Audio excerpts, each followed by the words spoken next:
¿Cómo estás? Vamos a iniciar ahora lo que es la unidad 3, emergencias. Y comenzamos con el tema número 24, el abdomen agudo. Una causa muy importante donde los pacientes vienen a consultar a emergencias. Definición: es un síndrome este abdomen agudo que se inicia generalmente súbitamente y va progresando, ¿no? Puede abarcar varias etiologías, tiene varias causas, ¿no? Pero el síntoma principal es el dolor abdominal, que además compromete el estado general del paciente. Entonces ese vendría a ser un abdomen agudo, un síndrome que tiene varias causas. El dolor abdominal y la repercusión del estado general son sus síntomas principales. No siempre va a ser quirúrgico, pues recordemos que hay un abdomen agudo médico y un abdomen agudo quirúrgico, ¿no? Si nos realizamos un diagnóstico y tratamiento precoz de este, generalmente podemos llegar a lo que es la peritonitis, a una sepsis, a estados de shock, a una insuficiencia renal aguda, insuficiencia respiratoria, ¿no? Y si vemos la imagen, vemos como el abdomen tiene ahí dentro varios órganos, ¿no? Vísceras, ¿no? Y el compromiso de estas, vesícula biliar, estómago, intestino delgado, intestino grueso, los anejos en las mujeres, el apéndice, etcétera, pueden llegar a causar este síndrome de abdomen agudo. Fisiopatológicamente es importante hablar de tres tipos de dolor: el dolor visceral, el dolor somático y el dolor referido. El dolor visceral a nivel de abdomen va a provenir de lo que es el peritoneo visceral. Esto se va a transmitir por vías simpáticas, van a llegar a las astas dorsales sensitivas de la médula, y generalmente el dolor visceral es un dolor sordo, mal localizado, ¿no? Y se puede percibir a distancia, ¿no? Un dolor abdominal mal localizado que viene del peritoneo visceral. El dolor somático viene del peritoneo parietal, ¿no? Fibras somáticas que lo conducen hacia los nervios espinales, y ya es un dolor mejor localizado, intenso, y se puede iniciar bruscamente. Entonces, dolor somático a nivel abdominal, especialmente peritoneo parietal. Y el dolor referido, ¿no? Es aquel dolor, ¿no? que viene de las vísceras profundas, pero para llegar al asta dorsal sensitiva también se une con las fibras nociceptivas, es decir, del dolor, que vienen de la piel, ¿no? Vísceras por un lado y nociceptivas de la piel por otro, y se unen esta información tanto visceral y cutánea, ¿no? En la médula espinal se transmite por el asta dorsal, como vemos en la imagen, y generalmente el cerebro no puede distinguir muy bien si el dolor viene de la parte visceral o la parte cutánea. Es por eso que tenemos ahí ejemplos de varios dolores referidos a nivel, por ejemplo, del cólico renal y su irradiación, de la colecistitis y sus respectivas irradiaciones, ¿no? Etcétera, etcétera. Entonces, dolor visceral, somático y referido. Etiología. Generalmente, si hablamos de un abdomen agudo quirúrgico, todas las causas son intraabdominales, ¿no? Para un abdomen agudo quirúrgico. Pero para un abdomen agudo médico, la causa puede ser intraabdominal, pero también puede ser extraabdominal, ¿no? Y tenemos aquí un cuadro importante, ¿no? Para ir clasificando qué patologías pueden presentar un abdomen agudo, ¿no? Por ejemplo, patología inflamatoria, ¿no? El representante máximo vendría a ser la apendicitis aguda, pero ahí tenemos también pancreatitis, colecistitis, abscesos intraabdominales, ¿no? Entonces tenemos la etiología inflamatoria. Etiología perforativa, ¿no? El más conocido, la úlcera péptica perforada, ¿no? Ya sea duodenal o gástrica. De igual manera, una apendicitis perforada, una diverticulitis perforada, entra dentro de esta clasificación de abdomen agudo perforativo. Obstructivo, ¿no? Como sabemos, las bridas adherencias son una de las principales causas. La intususcepción en los niños, en lactantes incluso, el vólvulo y el hilio paralítico o mecánico. Son patologías obstructivas, ¿no? Que producen abdomen agudo quirúrgico, ¿no? Como estamos en la materia de cirugía, vamos a ver más la parte de abdomen agudo quirúrgico, ¿no? Origen inflamatorio, perforativo, obstructivo, ¿no? En la imagen tenemos un vólvulo de sigmoides, como por ejemplo. Luego, etiología hemoságica, ¿no? Un embarazo ectópico roto, un aneurisma abdominal roto, ¿no? Hemoságico, tenemos aquí la imagen, vean, un embarazo ectópico que se ha roto, ¿no? Generalmente lo hemoságico puede llegar a verse un paciente con hipotensión y con pérdida de la conciencia, es decir, con desmayos, lipotimia. Etiología vascular, especialmente la isquemia mesentérica, ¿no? La afección de esa circulación mesentérica y sus colaterales que pueden llevar a una etiología vascular de un abdomen agudo quirúrgico. Etiología traumática, hematomas de la pared abdominal, heridas, contusiones, como vemos en la imagen, ¿no? Entonces son las diferentes etiologías ya clasificadas, ¿no?, que podemos obtener en un abdomen agudo quirúrgico. Etiología inflamatoria, etiología perforativa, etiología obstructiva, etiología hemoságica, etiología isquémica y etiología traumática, ¿no? Entonces ya tenemos una diversidad ya clasificada de abdomen agudo quirúrgico. Bueno, vamos a recordar rápidamente, ¿no?, y poner en práctica lo que es el cuadro clínico en un abdomen agudo quirúrgico. A la anamnesis especialmente hay que hacer énfasis en las características del dolor. Si es un dolor cólico, es decir, aumenta y disminuye, un dolor urente o quemante, ¿no?, característico de las alteraciones gastroduodenales, transfictivo tenebrante de las perforaciones, ¿no?, de víscera hueca, dolor sordo o dolor continuo, ¿no?, generalmente. En la evolución se dice si el cuadro dura menos de 6 horas, generalmente es un cuadro de abdomen agudo quirúrgico. Si el cuadro dura más de 2 días, más de 48 horas, lo más probable que sea de causas médicas, un abdomen agudo médico. La intensidad. ¿En qué casos vamos a encontrar un dolor abdominal muy severo? Por ejemplo, en la obstrucción intestinal, en la perforación y en la isquemia intestinal. Un dolor moderado generalmente nos hace pensar en descartar patologías inflamatorias, ¿no? Descartar apendicitis especialmente, pancreatitis, colecistitis, etc. Todo lo inflamatorio. La localización inicial, ¿no?, especialmente esto en referencia a los cuadrantes abdominales que tenemos, no sé, alguna cronología propia de algún dolor. La migración, de igual manera, nos hace pensar en algo más inflamatorio, ¿no? La forma de inicio, un inicio súbito, generalmente se da en obstrucciones y perforaciones, ¿no? La obstrucción y la perforación, entonces, un inicio súbito. Y las patologías inflamatorias generalmente van progresando paulatinamente. Bueno, algunos síntomas relacionados. Tenemos lo que es la fiebre. Generalmente se observa en procesos inflamatorios y de cualquier manera hay que descartar que sea algo infeccioso, ¿no? Valorar la presencia de un absceso intraabdominal y vale descartar si tenemos una fiebre mayor a 39 grados centígrados más un dolor abdominal agudo, lo primero que se pensará que es algo extraabdominal, como una neumonía, una infección del tracto genital urinario.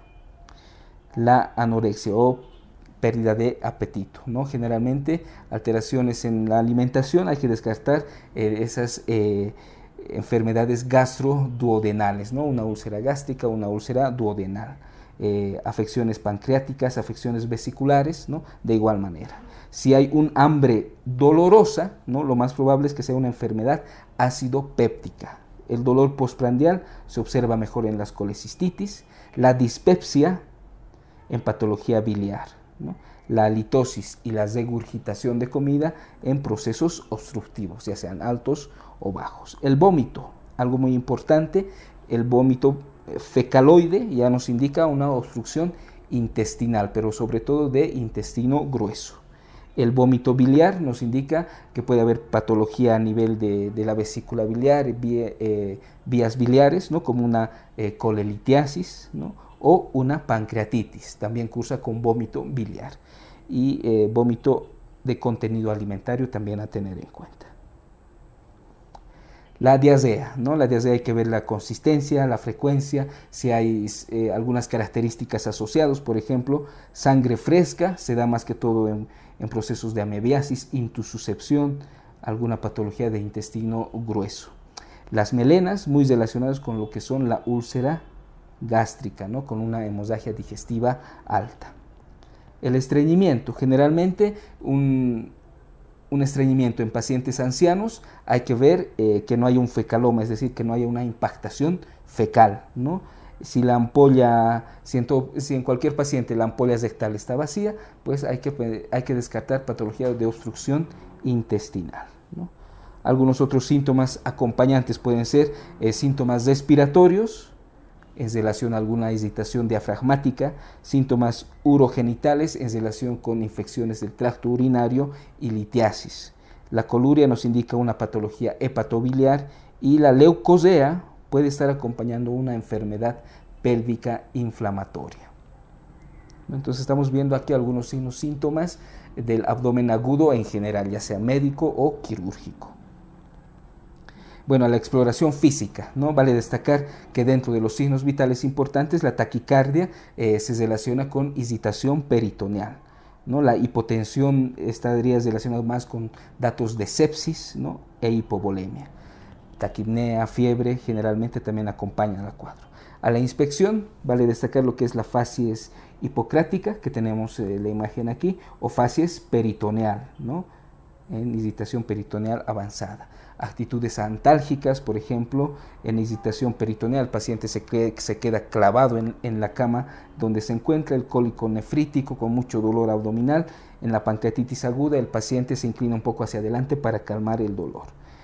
Hay que ver si hay distensión abdominal, cicatrices, esto ya nos haría pensar en algunas bridas o adherencias, si es que son cicatrices de operaciones previas principalmente. Circulación colateral, ¿no? Generalmente se da en casos de cirrosis avanzada, ¿no? Traumatismos previos, si es que en el paciente encontramos hematomas, laceraciones, o sea, el origen del cuadro abdominal sería un traumatismo previo. Las hernias, especialmente las hernias encarceladas y estranguladas.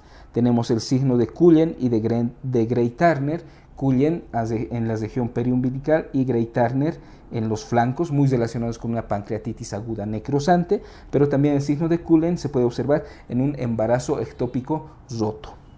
A la auscultación, ¿no? No se olviden que tenemos los ruidos de lucha, especialmente en las obstrucciones intestinales en su etapa inicial, ¿no? De lucha para tratar de vencer esa obstrucción intestinal, ¿no? Y al auscultarles son como ruidos metálicos. El silencio abdominal nos indica un hilio paralítico o un hilio mecánico. Los soplos en caso de la presencia de algunos aneurismas a nivel abdominal. A la palpación puede ser que el abdomen esté más sensible, es decir, con parestesia e hiperalgesia. Tenemos el signo de Bloomberg, que es esa que nos indica excitación peritoneal al rebote rápido que hacemos en el abdomen. Tenemos el punto de McBurney para apendicitis, la maniobra de Murphy para colecistitis aguda, psoas al levantar la pierna para apendicitis, obturador en rotación interna para apendicitis, Zofsin al presionar la fosa ilíaca izquierda, pero el dolor se siente en la fosa ilíaca derecha por esa transmisión de aire, el punto de Lanz que nos indica una apendicitis pélvica principalmente, el signo de Courvoisier-Tézier, esa vesícula palpable, ¿no? Cuando hay un adenocarcinoma en la cabeza de páncreas, ¿no? Luego tenemos a la palpación el signo de Capuzzo, que es el dolor al frotar la parte interna de la cresta ilíaca, ¿no? Y frotamos la parte interna de la cresta ilíaca del paciente y si hay dolor ahí, eso nos indica excitación peritoneal, es el signo de Capuzzo. A la percusión, generalmente el abdomen es timpánico. Tenemos aquí algunos tipos de percusión importantes en el abdomen agudo. Joubert, ¿no? ¿En qué consiste esto? Cuando a la percusión el signo de Joubert disminuye la matidez hepática ¿no? Porque hay aire que se interpone ahí, es decir, y ese aire viene de una perforación de víscera hueca. Ese es el signo de Joubert. El signo de Kerr, ¿no? Cuando a nivel gástrico, ¿no? En el espacio semilunar de Traubé, ¿no? A la percusión, en vez de obtener timpanismo, obtenemos matidez. ¿Y eso qué nos indica? Hay sangre libre dentro del abdomen. Entonces, eso vendría a ser el signo de Kerr. El signo de Holman, dolor a la percusión suave en la zona peritoneal afectada, el signo de Holman. El signo de Giordano se refiere a la percusión en la fosa renal lumbar, ¿no? Entonces, son algunos datos a la percusión importantes. El signo de Joubert, el signo de Kerr principalmente. Al tacto, el tacto rectal generalmente nos va a servir para explorar lo que es la presencia o no de un fecaloma en casos de obstrucción, y el tacto vaginal nos va a servir para descartar una enfermedad pélvica inflamatoria. Dentro de los exámenes complementarios, en los laboratorios, lo más común es encontrar una leucocitosis con desviación izquierda. Recordemos que la amilasa y lipasa por 3, ¿no? De su valor normal ya son diagnósticos de pancreatitis aguda, y también hay que pedir un examen general de orina para descartar infecciones del tracto urinario como causa de un abdomen agudo. Dentro de la radiografía de tórax, especialmente para descartar alguna patología pulmonar, ¿no? Si recordamos, las neumonías de base inferior pulmonar se pueden confundir con una apendicitis, ¿no? Y las radiografías de tórax nos sirven para ver la presencia de aire subdiafragmático, ¿no? En casos de neumoperitoneo. De igual manera, en la radiografía de abdomen, ¿no?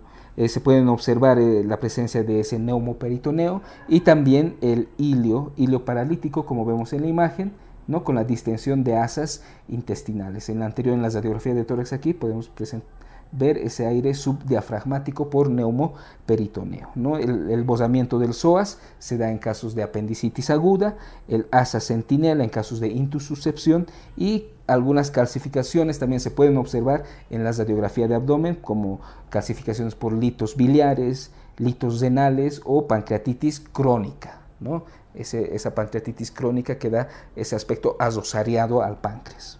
Ecográficamente, para ver si hay líquido intraabdominal, ¿no? Colecciones intraabdominales, abscesos y colecistitis aguda, ¿no? Para verificar la presencia de litos en la vía biliar, ¿no? Y en la tomografía se utiliza para ser un poco más exactos, especialmente en caso de colecciones, abscesos, tumores, ¿no? Y es de especial uso, si recordamos, en lo que es el estudio del páncreas, las pancreatitis agudas, que recordemos que es un órgano retroperitoneal, ¿no? Entonces tenemos aquí, aparte de los laboratorios, la radiografía de tórax, abdomen, ecografía y tomografía que se pueden utilizar. Diagnóstico diferencial de un abdomen agudo quirúrgico vendrían a ser todas las causas que producen un abdomen agudo médico. Por ejemplo, un infarto agudo de miocardio de cara inferior, una pericarditis, una neumonía basal, un empiema, hepatitis aguda, enfermedad acidopéptica, enteritis, pielonefritis, prostatitis, la cetoacidosis diabética, la insuficiencia suprarrenal aguda, la uremia avanzada, la compresión radicular, el herpes zóster a nivel abdominal, saturnismo, el saturnismo es la inflexión, es la intoxicación por plomo, la porfiria aguda intermitente, ¿no? En casos de sus crisis abdominales, la púrpura de Schönlein-Henoch, el lupus eritematoso sistémico cuando cursa con serositis a nivel del peritoneo, la crisis falciforme, las vasculitis y en los pacientes psiquiátricos con algún dolor abdominal. Bueno, y ahora vamos a ver lo que es el tratamiento de un abdomen agudo, ¿no? El tratamiento inicial que se debe tener es poner al paciente generalmente en ayuno, ¿no? Ponerle la vía periférica, ¿no? y restituirle líquidos y electrolitos, ¿no? Podemos poner lo que es una sonda nasogástrica, especialmente en casos de obstrucción intestinal, o una sonda uretral, ¿no? Para el control de los líquidos. iniciamos lo que es los analgésicos y los antibióticos solamente cuando ya tenemos un diagnóstico presuntivo, ¿no? Y bueno, el tratamiento definitivo pues vendrá a ser una cirugía urgente en caso de un abdomen quirúrgico y un manejo médico en caso de ser un abdomen agudo médico. Si recordamos, las cirugías urgentes por lo tanto se darían en una perforación de víscera hueca, una trombosis mesentérica, una apendicitis aguda, una colecistitis complicada. Las diverticulitis complicadas, perforadas, también son causa de cirugía urgente. Las hernias encarceladas o estranguladas, de igual manera. Los aneurismas disecantes de aorta abdominal se requieren una cirugía urgente. El vólvulo de sigmoides, la intususcepción, esto a nivel de los niños y lactantes, torsión y rotura del quiste ovárico, embarazo ectópico roto. Son las principales causas de cirugía urgente como abdomen agudo quirúrgico. Y dentro del manejo médico vale destacar que las pancreatitis agudas se inician generalmente con un tratamiento médico. De igual manera, los cólicos reno-ureterales, la enfermedad ácido péptica, una gastroenteritis, una ileitis, las infecciones del tracto urinario, de igual manera, la enfermedad pélvica inflamatoria, la peritonitis primaria, esto en los cisóticos. Bueno, ese entonces habría sido el resumen de lo que es el abdomen agudo y espero les sirva para sus departamentos.